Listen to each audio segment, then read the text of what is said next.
आपका स्वागत है आपके अपने YouTube चैनल में। ये वीडियो में हम लोग देखेंगे the new format of the company final account as per the schedule 3 of the companies act 2013। ये वीडियो में हम लोग इसका कंपनी फाइनल अकाउंट का बैलेंस शीट देखने वाले, उसका फॉर्मेट देखेंगे, उसके हिसाब से एक सम हम लोग सॉल्व करेंगे। वो सम से आप लोग का क्लियर हो जाएगा कि हम लोग एक एक आइटम का अमाउंट कैसे फाइंड आउट करना है। और वीडियो में मैं एंड में आपको बताऊंगा कि एक बोनस पॉइंट में क्या रहेगा कि कौन से आइटम मेन है और कौन से एग्जाम में ज़्यादा पूछे जाते हैं। वीडियो को एंड तक देखिए, और अगर आप चैनल पे नए हो तो चैनल को सब्सक्राइब कर देना एंड वीडियो को लाइक कर देना। देखते हैं। फर्स्ट हम लोग पूरा फॉर्मेट देख लेते हैं। फर्स्ट हम लोग क्या देखेंगे, लाइबिलिटीज़ देखेंगे। देन हम लोग क्या देखेंगे, एसेट साइड देखेंगे। फर्स्ट क्या देखते हैं, लाइबिलिटीज़। फर्स्ट देखते हैं इसका फॉर्मेट क्या है। फॉर्मेट पर्टिकुलर्स, नोट्स नंबर क्या है, notes to account, and next क्या है, अमाउंट। फर्स्ट क्या है, इक्विटी एंड लाइबिलिटीज़। ये क्या है, जैसे हम लोग नॉर्मल बैलेंस शीट में क्या था हमारा लाइबिलिटीज़, बट यहाँ पे इक्विटी क्यों ऐड हुआ है, क्योंकि कंपनी में इक्विटी शेयर भी रहता है। इक्विटी एंड लाइबिलिटीज़ उसमें क्या रहेगा, फर्स्ट शेयर होल्डर्स फंड। ये क्या होता है, शेयर होल्डर्स फंड मीन्स जो फंड है जिसको कंपनी जिसके ऊपर चल रही है। Share holders fund means owner's fund. Owner's fund में क्या आते हैं, first share capital. Share capital कितने टाइप के होते हैं, दो टाइप के होते हैं। फर्स्ट क्या होते हैं, equity share capital and preference share capital. हम लोग को क्या करना है, यहाँ पे टोटल अमाउंट लिखना है दोनों का। उसका कैलकुलेशन कहाँ पे करना है, उसका अकाउंट हम लोग, उसका अमाउंट हम लोग को कहाँ फाइंड आउट करना है, नोट्स टू अकाउंट। जैसे हम लोग वर्किंग नोट बनाते थे, यहाँ पे आप लोग को क्या बनाना है, नोट्स टू अकाउंट रफली बनाना है, कोई वो नहीं है। बस शेयर कैपिटल का एक प्रोसीजर है। फर्स्ट आपको लिखना है authorise share capital. Authorise share capital क्या होता है, जो कंपनी को मैक्सिमम, मतलब इससे ज़्यादा कंपनी इशू नहीं कर सकती, उनका मैक्सिमम रहता है। नेक्स्ट आप लोगों को क्या लिखना है, issue subscribe called up and fully paid up shares.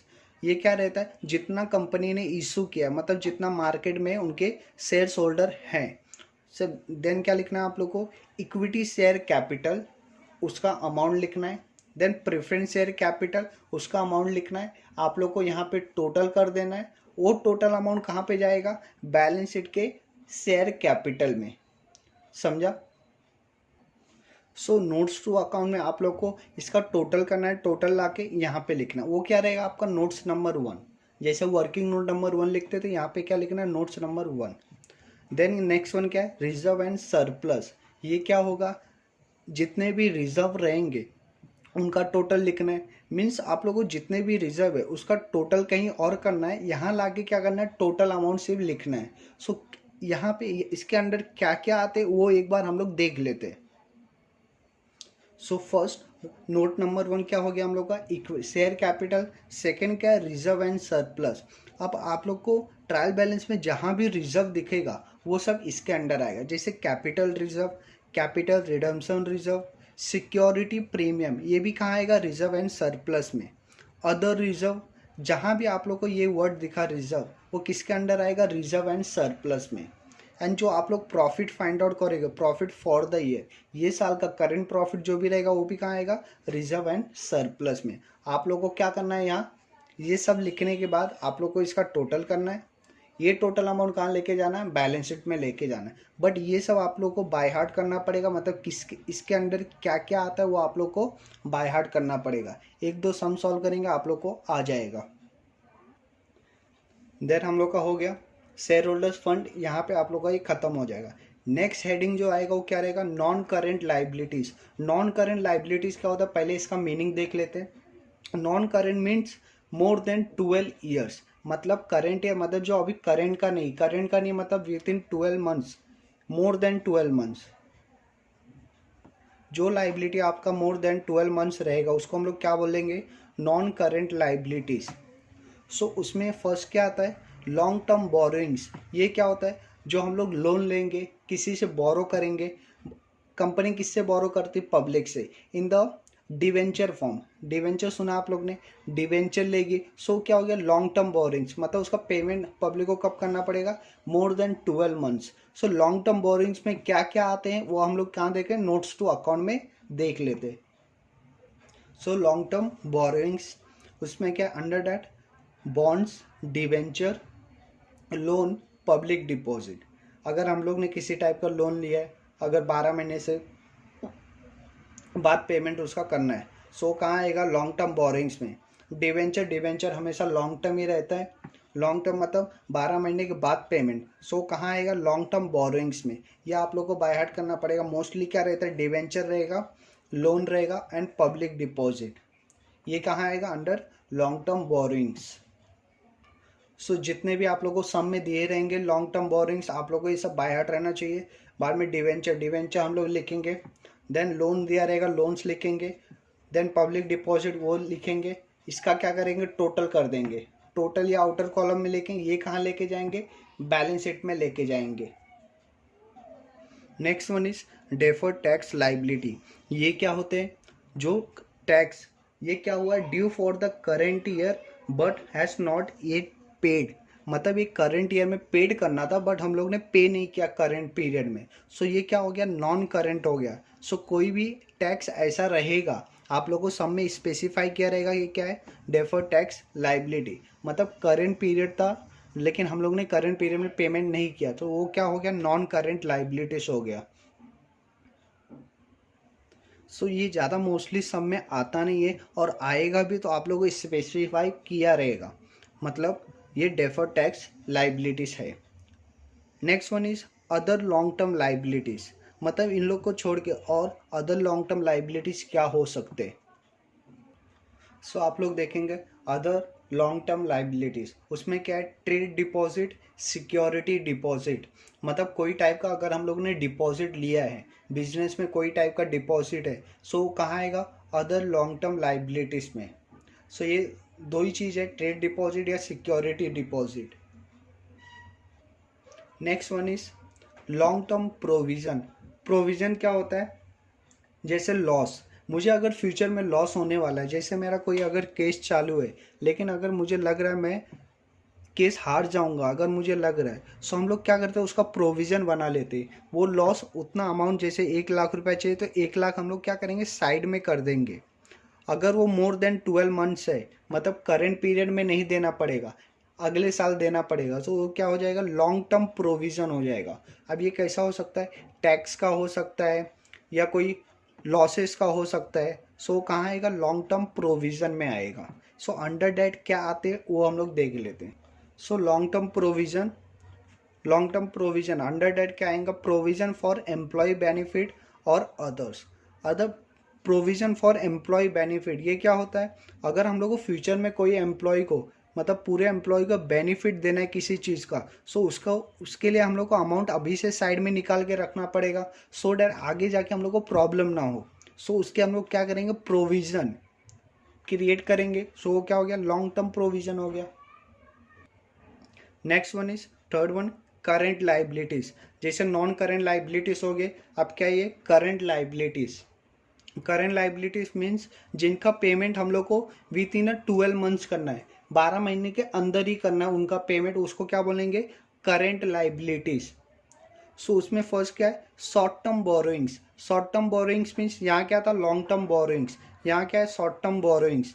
सो इसका मोर देन 12 मंथ्स, इसका हम लोग को विद इन 12 मंथ्स पेमेंट करना है, उसको हम लोग क्या बोलेंगे, short term borrowings. So second one, trade payables. ये क्या होते हैं, ट्रेड पेबल्स मीन्स, जो trade mean business, payables mean जो बिजनेस के, जो बिजनेस हम लोग कर रहे हैं उसका पेमेंट, मतलब किसको करते हैं, क्रेडिटर्स को करते हैं हम लोग। और बिल्स पेबल देख लेते हैं क्या क्या आता है। सो ट्रेड पेबल्स क्या होते हैं, जिनको हम लोग को पेमेंट करना है विद इन 12 मंथ्स। ये कौन रहेंगे, क्रेडिटर्स को, हम लोग से हम लोग ने उधारी में सामान लिया तो हम लोग को विद इन 12 मंथ पेमेंट करना पड़ेगा। सेकंड क्या रहता है, बिल्स पेबल, ये भी हम लोग का लाइबिलिटीज है।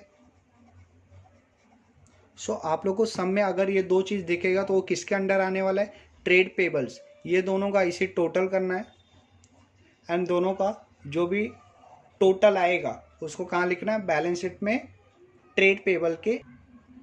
Next one is other current liabilities, means अगर इन लोगों को छोड़ के और जो बच गया, अगर करंट लाइबिलिटीज है और क्या हो सकते हैं, जैसे इंटरेस्ट, अगर किसी चीज़ पे इंटरेस्ट पे करना है तो वो कहाँ आएगा, अदर करंट लाइबिलिटीज में।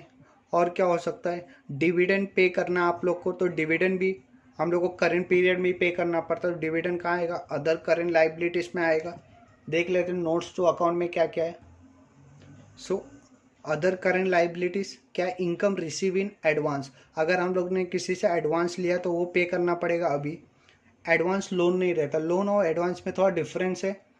अनपेड डिविडेंड, मतलब हम लोग ने डिविडेंड अभी तक पे नहीं, डिक्लेयर कर दिया लेकिन पेड नहीं किया, सो उसका अमाउंट जो साइड में क्या रहेगा, वो क्या रहेगा, करंट पीरियड में पे करना पड़ेगा। अगर रिलायंस कंपनी ने ये साल डिविडेंड डिक्लेयर कर दिया तो पे नहीं किया लेकिन उसका अमाउंट साइड में रहेगा, तो शेयर होल्डर्स कभी भी जाके मांग सकते हैं। सो उन लोग का लाइबिलिटी जो है वो करंट पीरियड का है और वो अदर्स में आ रहे। सो अनपेड डिविडेंड रहेगा, इनकम रिसीव इन एडवांस, वो कहाँ आएगा, अदर करेंट लाइबिलिटीज में। Next one is short term provision. जैसे यहाँ पे हम लोग ने देखा था लॉन्ग टर्म प्रोविजन, सो यहाँ पे क्या है, short term provision. Short term provision means जिसका पेमेंट हम लोग को विद इन 12 मंथ्स करना है। सो ये शॉर्ट टर्म प्रोविजन क्या हो सकते हैं, सेम जो लॉन्ग टर्म प्रोविजन थे, अगर उनका पेमेंट मोर देन 12 मंथ्स में करना है, सो क्या हो गया, लॉन्ग टर्म प्रोविजन। लेकिन जिसका पेमेंट हम लोग को विद इन 12 मंथ्स करना, वो क्या है, शॉर्ट टर्म प्रोविजन। सो अगर आप लोग शॉर्ट टर्म प्रोविजन में देखेंगे तो सेम आएगा, प्रोविजन फॉर एम्प्लॉय बेनिफिट, अगर ये विद इन 12 मंथ्स पेमेंट करना है तो ये क्या है, शॉर्ट टर्म है। मोर देन 12 मंथ्स तो लॉन्ग टर्म है। एंड प्रोविजन फॉर टैक्स, अगर प्रोविजन फॉर टैक्स आप लोग के सब में दिया है, सो ये हमेशा क्या रहेगा, short term provision, because tax का पेमेंट तो जब होएगा, करेंट पीरियड में ही पेमेंट करेंगे हम लोग। जब प्रॉफिट हम लोग फाइंड आउट करेंगे, सो इसके ऊपर जितना टैक्स आएगा उसका हम लोग प्रोविज़न बना के रखेंगे और वो हम लोग पेमेंट कर देंगे। सो क्या रहेगा, हमेशा शॉर्ट टर्म प्रोविज़न। सो यहाँ पे आप लोग का लाइबिलिटीज़ का पार्ट ख़त्म हो जाएगा। आप लोग को जस्ट क्या करना है, ये सब जितना लिखा उसका टोटल करना है, टोटल के कॉलम में लिखना है। सो फर्स्ट हम लोग रेफर कर लेते हैं। पहला क्या है, share holders fund. Share holders fund क्या होता है, जो शेयर होल्डर्स का, जो ओनर से कंपनी के, उनका फंड क्या आएगा, share capital, reserve and surplus. Non current liabilities more than 12 months, उसको क्या बोलेंगे, नॉन करेंट लाइबिलिटीज। उसमें क्या आएगा, long term borrowings, defer tax liability, other long term liabilities, long term provision. और सेम यहाँ पे अदर करेंट लाइबिलिटीज में, यहाँ पे लॉन्ग टर्म बोरिंग्स तो यहाँ पे शॉर्ट टर्म बोरिंग्स, यहाँ पे डेफर टैक्स लाइबिलिटी उसकी जगह क्या आएगा, ट्रेड पेबल्स। यहाँ पे अदर्स, यहाँ पे others current liability, long term provision, short term provision. Easy है, बस ये वाला याद रहना चाहिए। सिर्फ डिफरेंस कहाँ पे है, यहाँ पे। सो ये तो बाय हार्ट रहेगा, समझा। टोटल अब क्या देखते हैं हम लोग, एसिड का पार्ट देख लेते हैं। सो बैलेंस शीट में दो साइड होते हैं, एक liabilities and assets. So liabilities देख लिया हम लोग ने, अभी क्या देखना है, एसेट्स। सो एसेट्स क्या होते हैं, उसमें फर्स्ट क्या आएगा, non current asset. Non current assets more than 12 month, जिसका लाइफ मोर देन 12 मंथ्स है उसको हम लोग क्या बोलेंगे, नॉन करेंट एसेट्स। उसमें फर्स्ट क्या है, प्रॉपर्टी प्लांट एंड इक्विपमेंट, मतलब शॉर्टकट इन द जो भी एसेट्स रहेगा वो कहाँ आएगा, property plant and equipment, short form PPE। So under debt क्या आते हैं वो देखते हैं हम लोग नोट्स टू अकाउंट में। So property plant and equipment, so इसको मैंने खाली क्यों छोड़ा है, जैसे यहाँ पे नाम ही सजेस्ट कर रहे, क्या आएगा, property plant and equipment. Property में क्या क्या आ गया, लैंड भी आ गया, बिल्डिंग भी आ गया। प्लांट में क्या आ गया, प्लांट मशीनरी आ गया। इक्विपमेंट में क्या आ गया, इक्विपमेंट में टूल्स आ गए, इक्विपमेंट आ गए। सो यहाँ पे आप लोग देखोगे ना, जो एसेट आएगा ना वो ये तीनों के हेडिंग में ही आएगा। सो जो भी एसेट दे रहेगा वो कहाँ लिखने का, प्रॉपर्टी प्लांट एंड इक्विपमेंट के अंडर। आप लोगों को जस्ट क्या करना रहेगा, जो भी एसेट दिया जैसे फर्नीचर, बिल्डिंग, लैंड, ये सब का टोटल करना है। ये टोटल जो आएगा, ये टोटल को कहाँ लेके जाना है, बैलेंस शीट में लेके जाना है, इसके under property plant and equipment. Next one is non current investment. Non current investment क्या होते हैं, लॉन्ग टर्म इन्वेस्टमेंट, मीन्स ये करेंट इन्वेस्टमेंट नहीं है, मोर देन 12 मंथ्स। मोर than 12 means long term investment. So mostly जो आप लोगों के सम में दिया रहेगा, अगर इन्वेस्टमेंट लिखा है सो हमेशा उसको क्या अज्यूम करना है, वो नॉन करेंट इन्वेस्टमेंट है। अगर स्पेसिफाई नहीं किया तो, जैसा अगर करेंट इन्वेस्टमेंट का कोई बोला नहीं है, लेस देन 12 मंथ्स या दिस कुछ सजेशन नहीं दिया, तो हम लोग को क्या अज्यूम करना है, नॉन करेंट इन्वेस्टमेंट है वो। Third one, deferred tax assets. Deferred tax asset क्या होते हैं, क्या होते हैं ये? ओवर पेमेंट, आप लोग को लिखना रहेगा तो लिख लो, क्या रहते हैं? ओवर पेमेंट और एडवांस। मीन्स किसी को हम लोग ने ओवर पेमेंट दे दिया है। जैसे टैक्स का भी होता है, कभी कभी हम लोग एडवांस टैक्स पे कर देते हैं। जैसे मेरा टैक्स था, मैंने स्टार्टिंग में टैक्स पे कर दिया 50,000, बट ईयर एंड में जब मैंने टैक्स वैल्यूएशन निकाला तो मेरा आया 30,000। सो मैंने 20,000 से ओवर पेमेंट किया था। सो ये 20,000 कहाँ पे आएगा? डेफर्ड टैक्स एसेट्स में आएगा। समझा? नेक्स्ट फोर्थ वन क्या है? Long term loans and advance. अगर हम लोग ने loan and advance long term के लिए लिया है, सो ये यहाँ पे आएगा। मोस्टली ये आता ही नहीं है, बिकॉज कोई भी सम में ज़्यादा करके ये नहीं आएगा। अगर आएगा तो आप लोग को लिखा रहेगा लोन्स एंड एडवांस, और अगर उसका डेबिट बैलेंस है सो कहाँ पे आएगा? एसिड में आएगा, क्योंकि एसिड का ही डेबिट बैलेंस रहता है और नाम सजेस्ट कर रहा है, तो क्या लिखना है? Long term loans and advance. ये आप लोग को डायरेक्टली दिया रहेगा। Fifth one, other non current assets. ये क्या होते देख लेते हैं। So long term loans and advance, उसमें क्या आते हैं? Capital advance, security deposit, loans and advance to the related party. So ये डायरेक्ट बोल रहा है लोन्स एंड एडवांस, डायरेक्ट बोल रहा है। सिक्योरिटी डिपॉजिट अगर डेबिट बैलेंस है तो यहाँ पे आएगा। Loans and advance to related party, कोई पार्टी को हम लोग ने दिया है, सो कहाँ आएगा? लोन्स एंड एडवांस में आएगा। अदर नॉन करंट एसेट, आप लोग को ये सब बाय हार्ट करना है। ये सब कुछ छोड़ के अगर कुछ बच गया सो कहाँ आएगा? अदर नॉन करंट एसेट में आएगा। या आप लोग को याद करना पड़ेगा कि ये सब छोड़ के जो बचेगा उसको कहाँ लिखना है? अदर नॉन करंट एसेट्स में। And the next one, non current हो गया तो अब क्या आएगा? Current. Current means with in 12 months. So first क्या है? Current investment. जो इन्वेस्टमेंट विद इन 12 मंथ्स रहेगा उसको हम लोग क्या बोलेंगे? Current investment. इसके अंदर कुछ नहीं है, जो भी रहेगा अगर स्पेसिफाई किया रहेगा। सेकेंड है इन्वेंट्रीज। इन्वेंट्रीज क्या होते हैं? गुड्स। सो इन्वेंट्री मतलब क्या हो गया? गुड्स। सो अगर raw material, WIP means work in process, finish good, stock in trade, stores and spares, loose टू अदर्स। आप लोग को अगर ये सब नाम दिख रहे सो किसके अंडर आएंगे? इन्वेंट्री के अंदर। समझा? इजी है ये। Next one is trade receivable. Trade receivable क्या होते हैं? जिनसे पैसा लेना है हम लोग को, वो क्या रहते हैं? जैसे debtors, bills receivable and others. So ये ट्रेड रिसीवेबल क्या हो गया? जिससे पैसे हम लोग को लेने हैं। सो अंडर डेट क्या क्या आते हैं वो देख लेते हैं। सो क्या है trade receivable? Secure considered good, unsecure considered goods, more than 6 month, other doubtful, less provision for bad and doubtful debt. So basically ये क्या, अगर आप लोग को दिया है सिक्योर कंसिडर्ड गुड्स, मतलब कोई गुड्स के अगेंस्ट आप लोग को सिक्योर कर दिया, आप लोग का पेमेंट इससे हो जाएगा, सो वो हम लोग को कहाँ लिखना है? Trade receivable. अनसिक्योर गुड्स मतलब सिक्योर नहीं किया लेकिन उसमें सब में दिया अनसिक्योर गुड्स, सो क्या है? Trade receivable. सिक्योर मीन्स मतलब जैसा अगर हम लोग ने किसी को उधार दिया है, उधार दिया या गुड्स सेल किया है, सो वो क्या बोलेगा? ये प्रॉपर्टी प्लांट है, जैसे उसका हाउस रहेगा, सो ये लैंड आपके नाम कर देता हूँ। अगर मैंने पेमेंट नहीं किया तो आप लोग लैंड को बेच के आप अपना पैसा ले सकते हो। वो क्या रहेगा? सिक्योर। अनसिक्योर मीन्स मतलब किसी ने कुछ गिरवी ही नहीं रखा है, मॉर्गेज वो किसी ने किया ही नहीं है, तो आप लोग को सब में स्पेसिफाई किया रहेगा। सिक्योर है, अनसिक्योर, दोनों कहाँ आएंगे? ट्रेड रिसीवेबल में आएंगे। और डाउटफुल ये क्या रहेगा? Provision for bad doubtful debt, ये क्या रहेगा? RDD। RDD दिया रहेगा तो लेस करना पड़ेगा। समझा?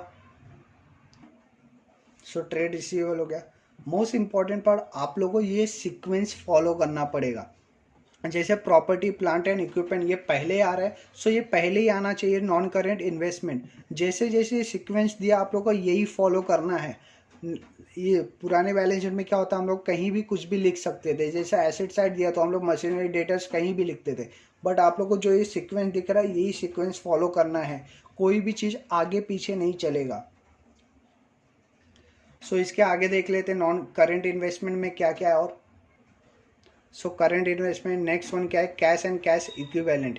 ये क्या होता है? जैसे कैश इन हैंड है और कैश एट बैंक, वो सबका टोटल कहाँ ला के लिखना है, कैश एंड कैश इक्विवेलेंट। ये 19 नंबर क्या है, जो आप लोग नोट्स टू अकाउंट बनाओगे उसका कोई तो नंबर रहेगा, तो वो नंबर को लाके यहाँ पे लिखना, उसका टोटल लिखना है। ज़रूरी नहीं है नंबर सेम ही आएगा, ये नंबर का डिफरेंस आ सकता है, बिकॉज एक दो आइटम वो नहीं दिया रहेगा सब में, तो उसको नहीं लिखना है। देन फिफ्थ वन क्या है, short term loans and advance. जैसे long term loans and advance देखा, वो शॉर्ट टर्म क्या है, within 12 months. Other current asset, ये सब कुछ छोड़ के अगर आपको लग रहा है कुछ और आएगा, सो वो कहाँ लिखना है, अदर करेंट एसेट में लिखना है। देन उसका टोटल कर देना आप लोग को, उसका टोटल कर देना है। ये टोटल आप लोग का, ये लाइबिलिटी के साइड जो टोटल है इसके साथ मैच होना चाहिए, आप लोग का बैलेंस शीट टैली हो जाएगा। सो ये था पूरा फॉर्मेट कंपनी फाइनल अकाउंट का न्यू फॉर्मेट। इसके बेसिक्स पे हम लोग एक क्या करते हैं, सम सॉल्व करते हैं, सो डैट हम लोग को ये बैलेंस शीट और भी क्लियर हो जाए। सो फ्रेंड्स, मैं आप लोगों को ये सम का इम्पोर्टेंट, सो गाइस ये क्या पूरा format of the company final account balance sheet का। नेक्स्ट वीडियो में हम लोग इसका सम देखेंगे, सो डैट आप लोगों को क्या रहेगा, कॉन्सेप्ट पूरा क्लियर हो जाएगा। उसके पहले आप लोग इसको क्या करना है, बाय हार्ट करना है, देन आप लोग को ये रिवाइज करना है, देन हम लोग नेक्स्ट वीडियो में सम सॉल्व करेंगे। Thank you for watching the video.